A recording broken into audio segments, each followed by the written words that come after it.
റബ്ബ് റഊഫാകനാഥൻ പരിശുദ്ധ ഖുർആനിലൂടെ നമ്മോട് ഉത്ബോധിപ്പിക്കുന്നു, വഅതസിമു ബിഹബ്ലില്ലാഹി ജമീഅ, നിങ്ങൾ അള്ളാഹുവിന്റെ പാർശ്വത്തെ കൊണ്ട് നിങ്ങൾ മുറുകെ പിടിക്കുക, അഥവാ ഐക്യത്തോടെ നിങ്ങൾ മുന്നേറുക.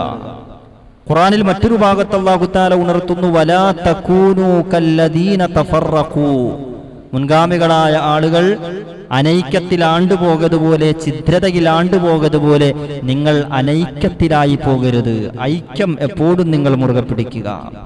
ഇന്ന് വർത്തമാന സാഹചര്യത്തിൽ മുസ്ലിം ഉമ്മത്തിന്റെ ഇടയിലുള്ള ഐക്യം നഷ്ടപ്പെട്ടു പോയിക്കൊണ്ടിരിക്കുകയാണ്. ഞാൻ പറയാതെ തന്നെ ഏവർക്കും സുതരാം ബോധ്യമുള്ള വസ്തുതയാണ്. ഒരു കാലഘട്ടത്തിൽ മറ്റ് ഇതര മതസ്ഥരായ ആളുകൾ നമുക്ക് നൽകിയ പേരാണ്, അവർ നമ്മെ സംബോധന ചെയ്ത പേരാണ് കാക്കാമാരെന്നത്.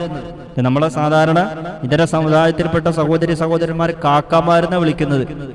ആലുവയിലെ കാക്കാമാർ, പെരുമ്പാവൂരിലെ കാക്കാമാർ, കളമശ്ശേരിയിലെ കാക്കാമാർ എന്നൊക്കെ വിളിക്കാറുണ്ട്. എന്തുകൊണ്ടാ ഈ കാക്കാമാരെന്ന് നമ്മെ വിളിക്കാൻ കാരണം കാക്ക എന്നൊരു പക്ഷി നമ്മുടെ നാട്ടിൽ വളരെ സുലഭമായി, വളരെ സർവ്വസാധാരണമായി നാം കാണുന്നതാണ്.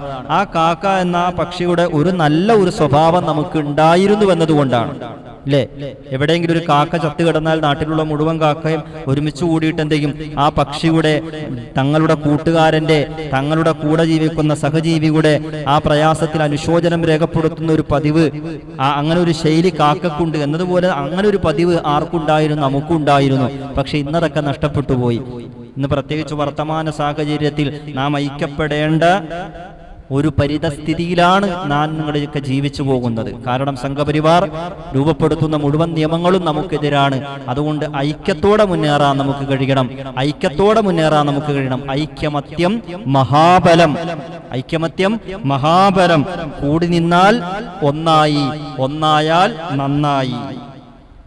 അതുകൊണ്ട് കൂടി ചേർന്ന് നല്ല കാര്യങ്ങൾക്ക് വേണ്ടി ഐക്യപ്പെടാൻ നമുക്ക് കഴിയണം. അല്ലാഹു റബ്ബുൽ ഇസ്സത്ത് അതിന് തുണയ്ക്കുമാറാകട്ടെ.